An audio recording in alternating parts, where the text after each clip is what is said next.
Tapi yang paling penting punya hati yang tulus dan ikhlas itu yang penting.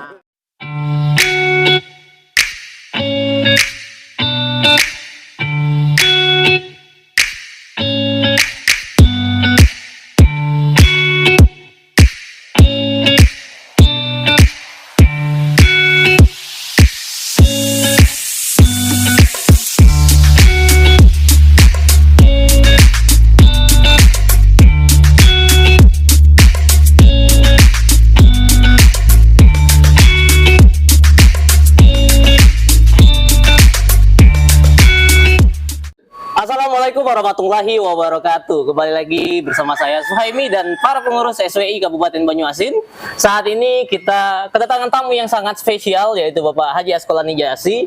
Beliau merupakan Bupati periode 2018-2023. Nah, saat ini kita tidak akan membahas tentang kontestasi politik, tapi kita akan membahas tentang seputar kehidupan pribadi beliau. Nah, Pak Haji, apa kabar nih? Alhamdulillah sehat. Ya. Alhamdulillah. Apa kabar teman-teman? Alhamdulillah Sehat. Nah, Pak Haji. Jadi tidak bicara politik ya? Mungkin terakhir lah. Terakhir. Nah, kalau boleh tahu sih setelah purna tugas nih menjadi bupati, apa sih aktivitas sehari-hari yang dilakukan oleh Bapak Haji Asqolani Jasi?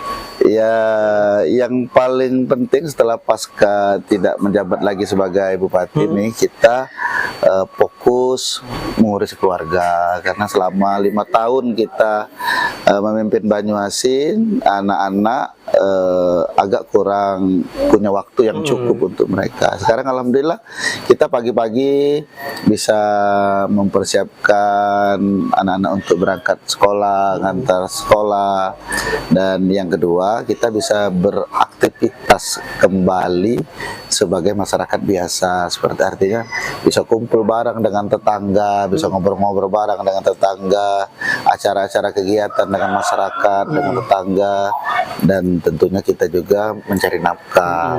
Sekarang mungkin banyak yang nanya, pencariannya apa sekarang? Kalau dulu kan ada gaji. Iya, benar-benar tuh. Tapi sekarang bupati kan ada pensiun. Kita juga ada dapat pensiun 70% dari gaji pokok. Tapi tidak begitu besar. Saya tidak mau jemput Tapi yang jelas kita sekarang kan kembali ke asal, kita berkebun, kita kembali ke sawah juga mencari nafkah kita. Dan kita juga sebagai ketua partai politik tentunya kita ingin mengurus partai, kita ingin memenangkan partai. Makanya agak sulit juga kalau tidak bicara politik ya. Karena salah satu tugas pekerjaan saya, salah satunya adalah sebagai ketua partai, ya memenangkan partai yang saya pimpin dalam hal ini. Dan memenangkan juga Pilpres yang sedang kita menjadi ketua tim juga kita di Banyuasin. Hat-trick lah ya. Nah, Ji, kalau boleh tahu nih kan, interaksi dengan masyarakat sih gimana sekarang? Ya, makanya ini juga perlu kami sampaikan, ini bentuk rasa bahagia saya setelah tidak jadi bupati, masyarakat masih ramai. Bayangkan tadi malam sampai jam 6 subuh kita nggak tidur melayani tamu di sini. Sampai pagi itu. Dan kondangan juga seperti 1 bulan ini full. Waktu jadi bupati 6 sampai 8 kondangan. Ini juga sama, nggak bergeser, 6 sampai 7, 8 kondangan setiap minggu. Mungkin bedanya ada protokoler, yang satu ya, kalau ini kan protokoler sendiri lah. Jadi sebenarnya memang dari awal kita sudah mempersiapkan diri, dan barang ini kan pasti, barang ini pasti berakhir. Makanya kita jauh-jauh hari sudah menyiapkan bahwa protokoler itu sudah mulai kita kurangi. Ajudan sudah tidak kita pakai lagi. 2 tahun terakhir saya menjabat itu saya tidak punya ajudan sama sekali lagi. Yang ada itu hanya keluarga saja yang mendampingi untuk membantu aktivitas kita sehari-hari. Jadi begitu tidak menjabat lagi kita ya sudah biasa seperti itu. Jadi seluruh fasilitas ini sudah dikembalikan semua? Sudah. Tidak ada yang kita ambil lagi semua fasilitas. Sudah kita komitmen dari awal, kendaraan dinas juga segala macam. Ya sekarang kita sewa aja mobil kan. Iya. Hoki dan mobil kan. Iya, kita sewa. Karena mobil sewa kan. Kita sewa, kita bayar pribadi. Dan kalau mobil dinas, mobil Innova hitam dan mobil LC kan jarang sekali kita pakai. Karena mobil lama masalahnya kan. Mungkin agak boros kan. Tapi memang kalau kita turun dari mobil LC dengan turun mobil Innova itu agak beda. Kalau mobil LC, mobil Alphard, bawaan itu agak tinggi. High class lah. Kalau Innova kan standar kan, jadi biasa. Jadi kita kan pemimpin yang biasa nih. Iya, SRI lah, selera rakyat Indonesia. Nah, Ji, ini kan masyarakat ini banyak bertanya nih. Iya. Pak Haji nih, ada nggak kedekatan dengan seseorang? Kira-kira asmara? Jadi, ini kalau kedekatan dengan orang ya. Iya. Karena saya semua orang dekat masalah-masalah. Kan susah. Agak spesifik lah, mungkin pasangan Untuk, hidup lah. Sampai hari ini belum ada ya. Wah. Belum ada ya. Kenapa ada yang mau? Yang mau daftar nih. Silakan.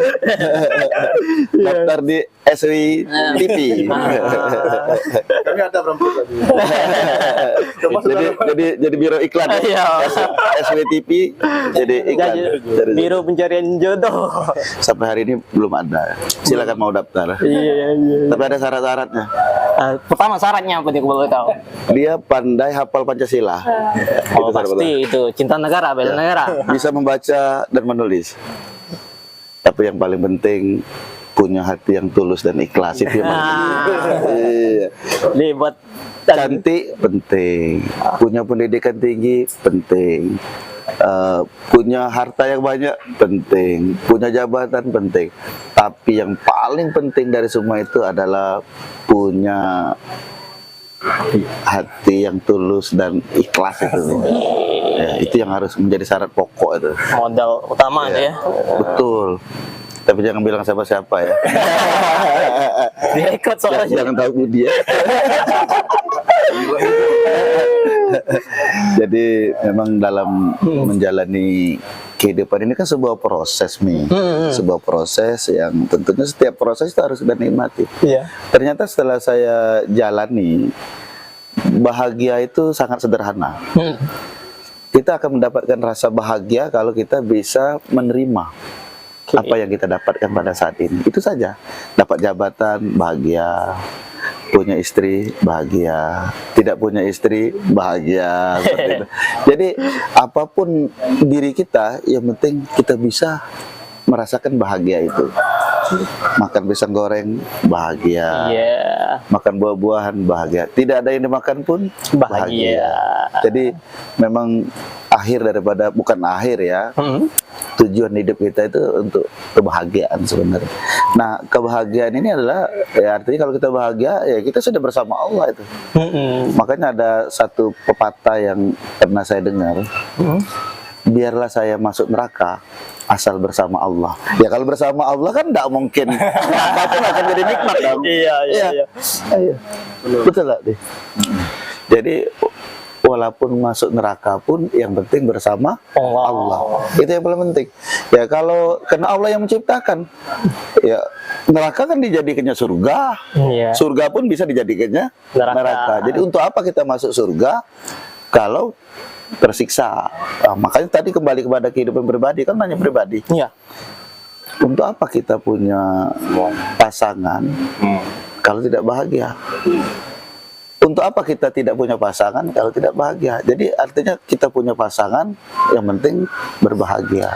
Jadi hidup harus tetap dinikmati. Bahagia, nikmati. Jadi bupati, bahagia. Tidak jadi bupati, bahagia. Seperti yang saya sampaikan tadi. Jadi bupati banyak undangan, tidak jadi bupati banyak undangan. Jadi bupati banyak tamu, tidak jadi bupati masih banyak tamu. Cuma tamunya beda.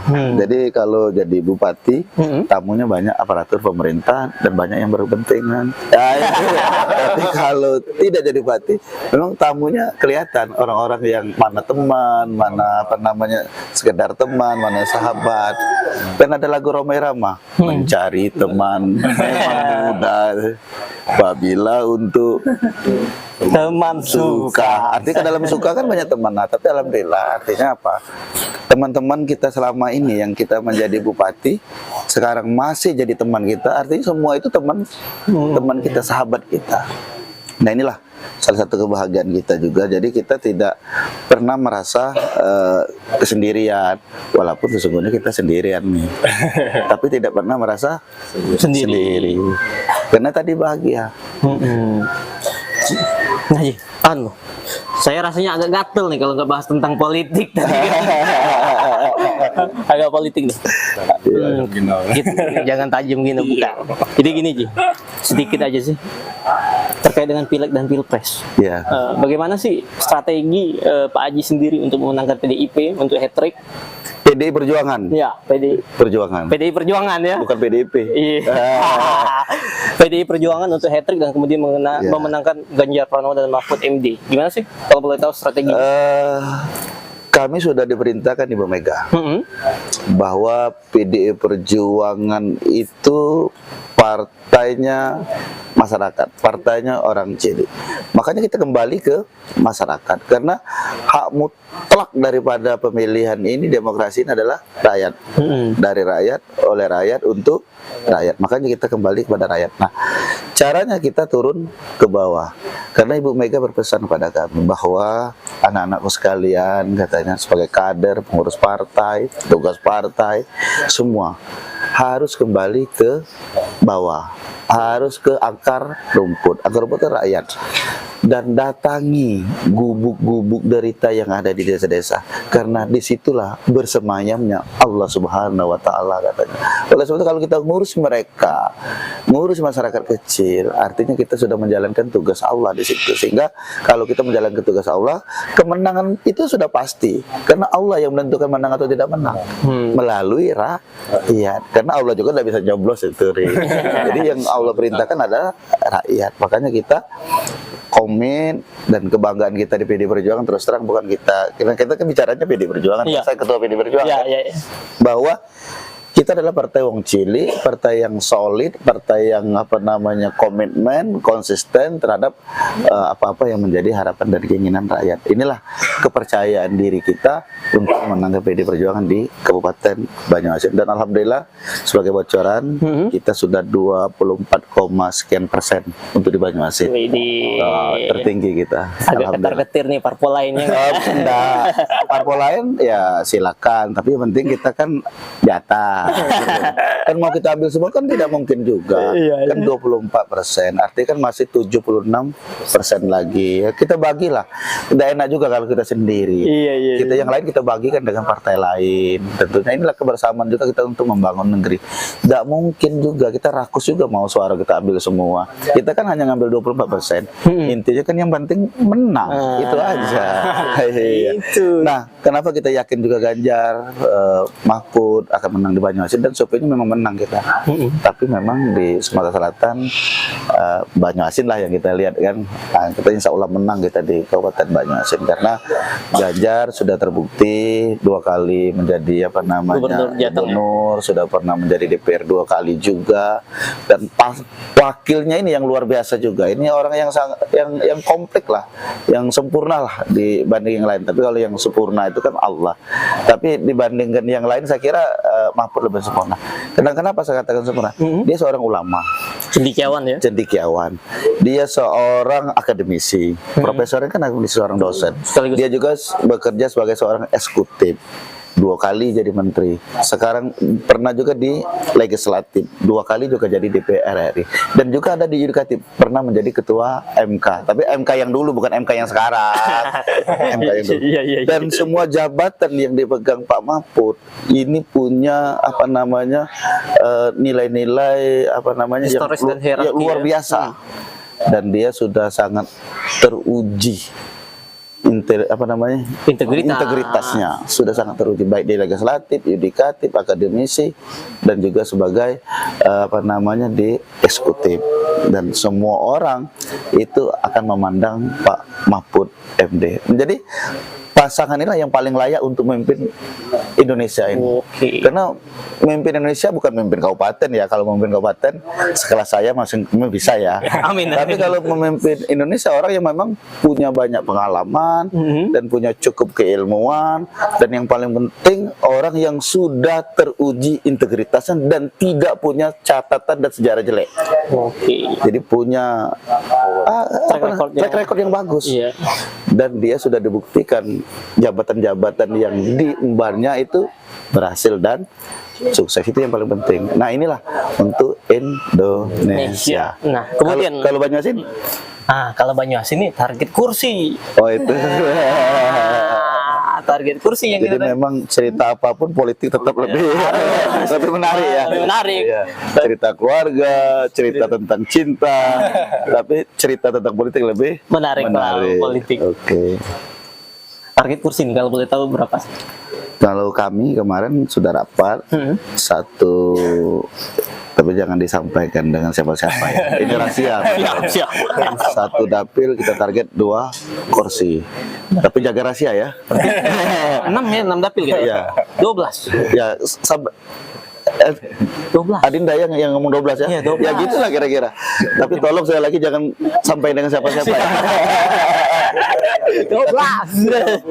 Dari 7 ke ya kita kan wajar-wajar saja. Dengan angka 24% yang survei sekarang clear itu, clear. Nah, memang Allah sudah mengajarkan kita dan sudah memberitahu kita ya Pak Ustadz ya. Kita boleh berencana, kita boleh punya target, kita hanya bisa berusaha, berdoa, yang menentukan itu adalah Allah. Makanya kami diperintahkan Ibu Mega untuk mendatangi gubuk-gubuk derita tadi. Itu orang-orang yang tersakiti, orang-orang yang termarginal. Nah, itu yang kita urus, orang-orang yang sakit, orang-orang yang tersolimi, baik tersolimi dalam kehidupan, tersolimi dalam politik, tersolimi dalam percintaan. Jadi ya ini yang harus kita kita rangkul mereka, kita ajak mereka untuk bersama-sama untuk membangun negeri. Nah, kalau itu sudah kita lakukan, nah kita kembali lagi kepada Allah. Ini target. Ya, target ini ya bisa nambah, bisa juga kurang, bisa juga pas. Ya, semuanya kan rahasia Allah di situ. Iya. Tapi kita punya keyakinan untuk mendapatkan itu. Tapi sekali lagi, teman-teman, jangan dibocorkan ini ya. Iya. Karena tidak enak dengan partai lain. Berarti dekat ini ya. Tidak ada apa-apa. Jangan ditulis 12 kursi kan. Iya. Maksudnya jangan dibilang siapa-siapa. Kalau orang mendengar ini ya tidak apa-apa, dia tahu sendiri. Iya. Yang tidak boleh itu kamu ngomong kemana-mana. Iya. Nah, mungkin terakhir nih Ji, pesan untuk masyarakat halayak Banyuasin lah. Yang paling penting untuk masyarakat Kabupaten Banyuasin, kita tetap menjaga kesulitan, kita menjaga kekompakan, persatuan kesatuan kita Banyuasin, karena 22 tahun Banyuasin berdiri, kita seru kompak dan tidak ada kendala apapun. Dan saya minta kepada masyarakat tetap kompak, tetap semangat, dan untuk menjalankan kehidupan kita masing-masing, dan tetaplah menjalankan ibadah sesuai dengan perintah Allah Subhanahu wa Ta'ala, sesuai dengan agama dan keyakinan kita masing-masing. Insya Allah kita akan bahagia, dan insya Allah Banyuasin bangkit, adil dan sejahtera, jilid 2. Oke teman-teman, saya rasa cukup dulu obrolan kita pada hari ini. Kita ucapkan terima kasih banyak kepada Bapak Haji Asqalani Jasi atas sharing knowledge dari beliau. Saya Suhaimi dan rekan-rekan SWI pamit undur diri. Wassalamualaikum warahmatullahi wabarakatuh.